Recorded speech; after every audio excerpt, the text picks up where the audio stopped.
Hey, church family, thank you for joining us for today's Daily Connection video, our first Daily Connection video of the year 2022. Isn't that crazy? Here we are, 2022, and we are kicking off the year looking at how Jesus reveals God's glory and love. And we're going to be looking in the book of First John, specifically at chapter 4, looking at a few verses there in chapter 4, talking about love. So let's jump right into our very first verse. It says, "Dear friends, let us love one another because love is from God, and everyone who loves has been born of God and knows God." So that's 1 John 4:7. And our writer here is telling us, hey, let us love one another because love is from God. This is a key verse. It's so important for us to understand love. And I think that love is oftentimes misunderstood because of the influence of the world, the culture that we live in.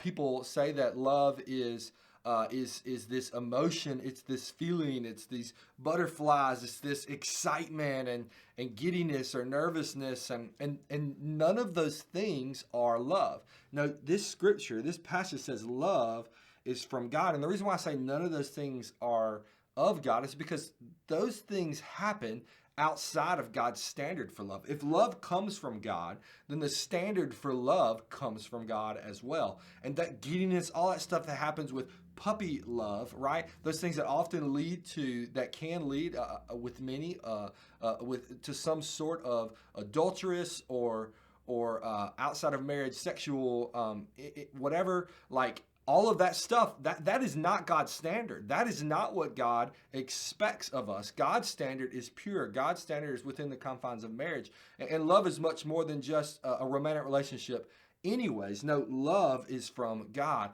And so that means that love is worshipful, worshiping and worship and adoration of God, loyalty between friends, deep care for family and for one another. Love is an action, not a feeling. And love is sacrifice.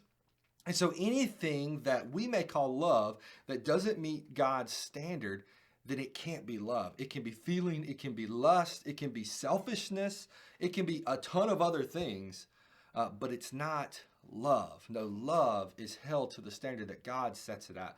Love is pure because love is from God. So a couple of questions that our author asks us to look at. First one, how have you typically defined love? And be honest about this. It's not like any of us are looking at your answers, right? Be honest with yourself. How have you defined love? Maybe you look at it differently today than you did when you were younger, or even maybe just a week ago. I would imagine that many of you who have a lot more experience in life than me probably have viewed love in more than one way, growing up and gaining wisdom and knowledge, that you even have a deeper understanding of what love and sacrifice in love looks like. So how have you defined love? Maybe how did you used to define love? How has that transformed? Has God transformed that through the years? How have you typically defined love? And then also the next question, how does real love always reflect God? Now, real love always reflects God because real love is found in sacrifice for others, right?